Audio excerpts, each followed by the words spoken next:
Hello hello കൂട്ടുകാരെ, ഇതുകൊണ്ടോ sweet potato വെള്ളത്തിലിട്ട് വേര് പിടിപ്പിച്ച് നടാം. വെള്ളത്തിലിട്ട് 3-4 ദിവസം കഴിയുമ്പോൾ നല്ലപോലെ വേര് വരും, പിന്നെ ഇലകളൊക്കെ വരും. അപ്പോൾ നമുക്കത് നട്ടുവെക്കാം.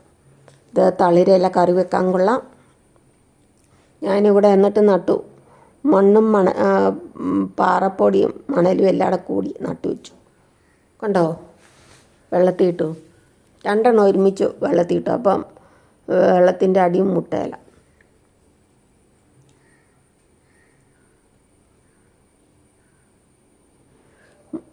ഞങ്ങളിവിടെ ഇവിടെ ചീനിക്കിഴങ്ങെന്ന് പറയും, മധുരക്കിഴങ്ങെന്ന് പറയും, സ്വീറ്റ് പൊട്ടറ്റോ. കണ്ടോ, തളിരില വന്ന് കണ്ടോ. വെള്ളത്തിൽ ഇട്ടാൽ മതി 3-4 ദിവസം കഴിയുമ്പോഴത്തേനും. താങ്ക് യു കൂട്ടുകാരെ. സബ്സ്ക്രൈബ് ചെയ്യാത്ത കൂട്ടുകാരെല്ലാം സബ്സ്ക്രൈബ് ചെയ്ത് സപ്പോർട്ട് ചെയ്യണേ.